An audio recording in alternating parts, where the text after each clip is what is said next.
Check this out.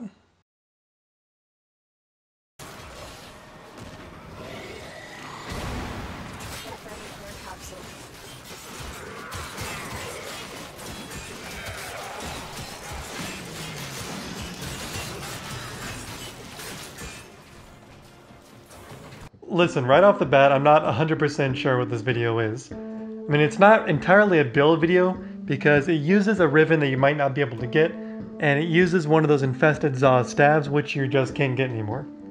So it's not really a build video. I guess it's more like my exploration of how far you can push it in Warframe. Let me explain. The way I have fun with this game is by making it a fun challenge. What that means to me, maybe not to you, but to me, is not using a build that relies on one mechanic that lets you bypass content. So for example, like infinite stealth or infinite tankiness, like with the Wukong and Defy and Rage. And also, not using one mechanic that you just repeat over and over, like Maiming Strike. Now, there's nothing wrong with any of that stuff, and I use that stuff a lot too. Just when I want to make the game fun for me, it's by making it a fun challenge where I'm still vulnerable, but I can be strong if I use all my abilities and use smart positioning and move around a lot and all that good stuff. What I'm running into here is I'm still using that playstyle. I'm not relying on one mechanic or one ability, but it's gotten so strong to the point where it feels like it's trivializing content to the point of those cheesy builds, you know? Like I'm just cutting through this augmented armor sortie like it's some low-level Earth mission. Granted, I have been playing this game for quite a few years, so that's a lot of time to be progressing through it. But even so, I'm not really sure how I feel about this. It feels like if I still want that fun challenge, I almost need to use a worse weapon or use less mods. I don't know, is this something that other players deal with? Is this something that other players do? I don't know. To explore this, alright, look, if you're not aware of how tough augmented armor tier 3 sortie enemies are, let's go look at some comparisons and you'll see what I mean.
Now, let's look at the clip from the beginning again.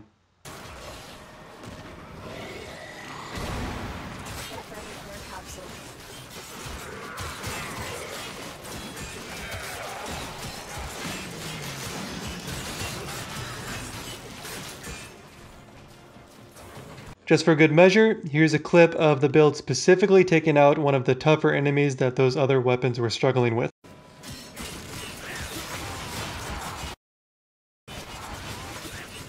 What I started to see after just a ridiculous amount of testing against this tier 3 augmented armor sortie enemies is that this build, which is basically just Oberon plus one of the Infested Zaw stabs, does significantly more damage, does the damage faster, it doesn't need to reload, and a lot of those weapons, even with carrier, started to suffer from ammo problems towards the end of the mission.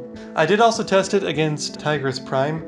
Tigress Prime does basically what you think Tigress Prime would do. It blows up normal enemies, tougher enemies, it ticks them down through slash damage and viral procs. But even the Tigress Prime, it has to reload all the time, and you're just not going to be killing hordes of enemies with a Tigress Prime. What I was curious about is how this would stack up against my other builds on this channel. Those being the Valkyr with the Archetytron and the Saren with Sarpa. So, let's look at that.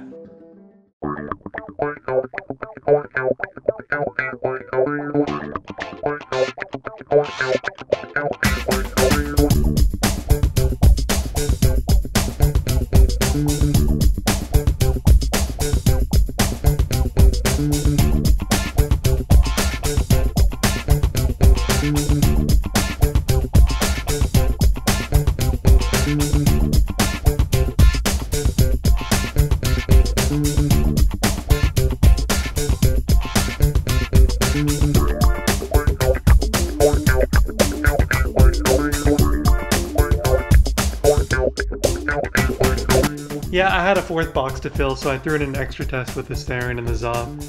What it felt to me, it's really hard to say because they're all doing a shit ton of damage. What it felt to me is that the Saren builds were doing the most damage, which would be understandable. With the Sarpa doing more burst damage and the Saren and Zaw doing more consistent damage. However, Saren's way squishier, and she actually, in both builds, she wound up dying quite a few times. So overall, the Valkyrie and the Oberon are able to do more group damage because they're able to go harder than she can. They're much tankier. But on top of that, they're kind of tanky in different ways. The Valkyrie is more traditionally tanky, she can take more burst damage. However, the Oberon, he's able to clear statuses and he can crowd control better, so they're kind of tanky in different situations and in different ways. As far as the damage, I think that the Valkyrie with the Archititron does more straight up damage, but the Oberon with the Zaw does more room clearing.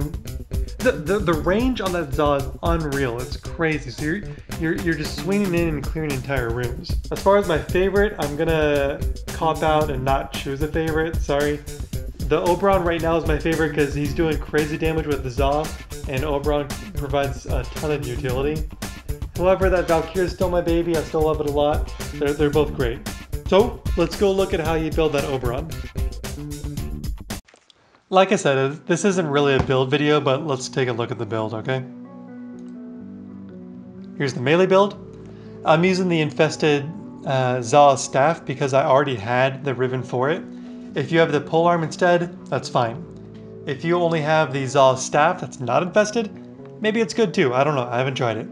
But here's what I have. With the ribbon, I was looking for something very specific. I wanted something that wouldn't necessarily be more damage, but something that would replace 2 mods, because mod space on your weapons, your melee weapons, is so tight. So I got this, which basically replaces Organ Shatter and Drift in Contact. And what I do with that is I add Prime Reach, because the range on the Infested Zaw staff and polearms, the Zaw staff and polearms, both infested and non-infested, the range is crazy, so increasing that more is amazing. Other than that, it's my standard Blood Rush, Condition Overload, Status, Pressure Point, Berserker. And because I don't need Life Strike because it's Oberon, I'm using Prime Fury. And this is really what pulled the build together. I was using it without Fury, and what I noticed is I kept dying, and I kept dying because I was stuck in melee animations. So I'd be stuck in the animation, something far away would kill me, and that sucked. Prime Fury plus Berserker adds more damage, and it reduces that animation so you have more time to move, you're more survivable, and it's all around better. So this works out really well. Oberon. Modding Oberon is strange because he wants every stat. Duration, efficiency, range, strength, everything. So this is the way I mod him. You can mod him any way you want to your preference, and that's fine. The one thing I'd suggest is don't go below 170 strength. 170 strength is the marker where you need to cast 2 retributions on a target with radiation and strip away all of its armor. I'm not sure if most people realize that Oberon can strip armor, but he does it really well. And especially in like Sortie assassinations, it's amazing. So that fire dude on Saturn or the Ambulance, he could just strip its armor and suddenly the whole team could just nuke that boss. It's so damn good. So don't go below 170 strength, but mod him however you want. Oh shoot, do I still have Pistol Amp? I don't know how long I've been running that. Huh, strange. The one thing I go back and forth on is Phoenix Renewal and Stretch. Phoenix Renewal is definitely great, but I think I prefer Stretch, because if something on the map can kill you, it's gonna kill you again in that 90-second cooldown. So Stretch gives you more range on your ult, which gives you more survivability, and it's more fun, so I think I actually prefer Stretch. Oh, and one more thing, I'm not really sure if I should do this or not, but I have to take a little moment to rant on Oberon. I've started using Reddit a lot more for Warframe recently, and I kind of regret using it. Apparently there's a lot of people that think that Oberon is still a shit frame, and it's so frustrating. It seems like a lot of people think he's a shit frame because he doesn't do damage. And when someone says that, I shouldn't, but I basically just throw out all their opinions on Warframe. Because if you want a frame that heals and crowd controls and procs radiation and removes statuses and buffs friendly armor and strips enemy armor and it's all this utility, if you want a frame like that to do damage, I don't think you understand how games work. Oberon has amazing utility. And yeah, sure, Trinity can heal faster, but she can't crowd control and strip armor and buff armor and do all this other stuff. Yeah, Nyx can crowd control, but she can't heal and be as tanky and buff armor and strip armor. This guy has so much utility. And it's not just the way people talk about Oberon, but it's like anytime that DE suggests any sort of a change, the community reaction, like there's some people that are offering constructive criticism, and that's great, that's really helpful. But there's a certain kind of other people, and we know these kind of people in real life too, right? Where they're not even trying to offer anything of value to the conversation. They're just looking for some sort of like mob mentality community complaint fest. And it's so frustrating. In fact, I think that kind of person triggers me. Because I used to be a teacher, and oh my god, when you have students that just want to sit there and complain, it's so frustrating because they're impossible to please because they just want to complain. What I realized is that your perception of your situation makes your situation. If you just want to complain, if you're looking for things to complain about, you're going to have a shitty time. Nothing can change that, no matter how good it is. But if you're looking for the good things, you're going to have a good time. It's not like people looking for good things fake having a good time. They legitimately have a better time. And people that look for things to complain about legitimately have a worse time. And because humans are social animals, you're not having a worse time yourself. You're actually making other people have a worse time by your negative energy. Okay, that's the real talks that just came out of nowhere. I had to get that off my chest.